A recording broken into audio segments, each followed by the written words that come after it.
Assalamualaikum warahmatullahi wabarakatuh.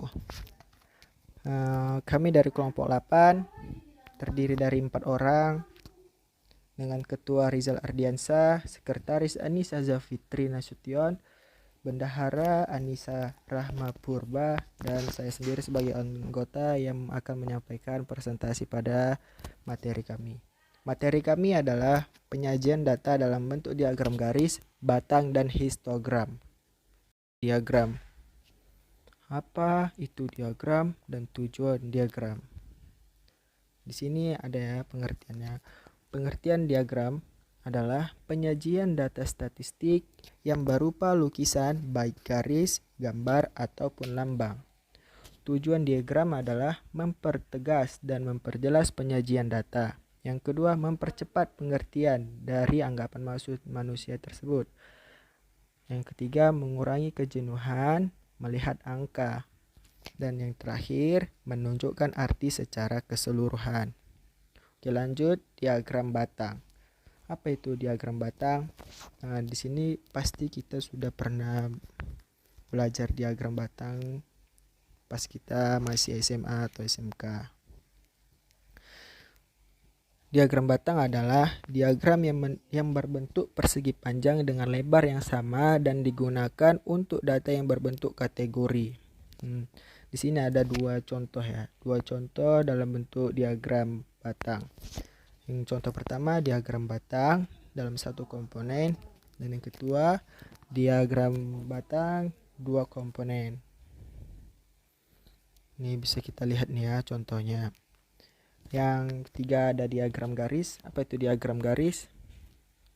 Nih pasti kita berpikir diagram garis tuh ada garis-garisnya ya kan.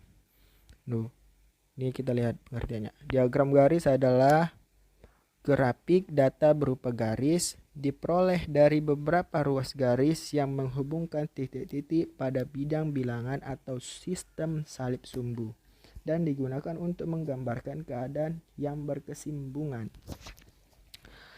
Nah, di sini bisa kita lihat nih contoh dari diagram garis. Penggunaan barang adi pabrik dalam satuan dari tahun 1971 sampai 1980. Nih, lanjut nih. Histogram. Histogram dan poligon. Apa itu histogram? Histogram adalah diagram kotak yang lebarnya menunjukkan interval kelas.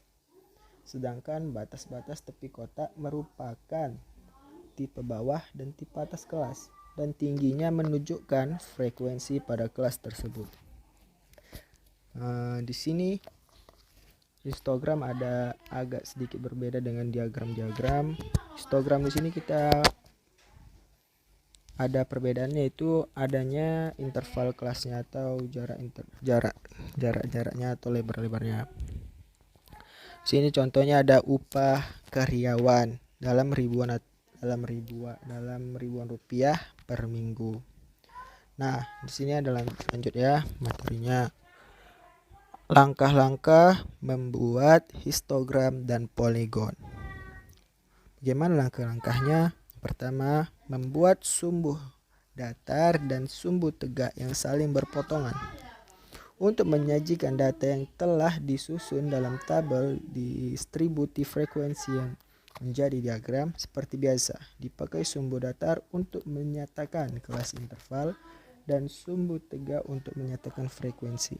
Kedua, menyajikan frekuensi pada tabel ke dalam bentuk diagram. Setelah sumbu datar dan sumbu tegak dibuat pada diagram yang menyatakan frekuensi data.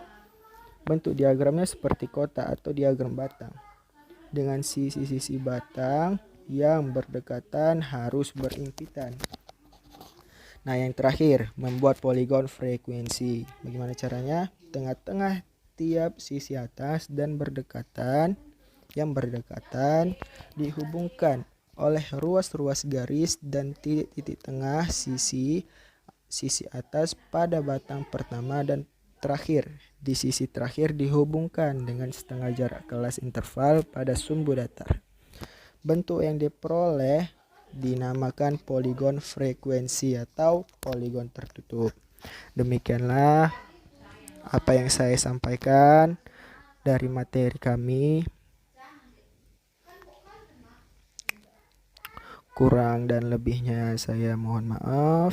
Saya tutup presentasi materi kami. Wassalamualaikum warahmatullahi wabarakatuh.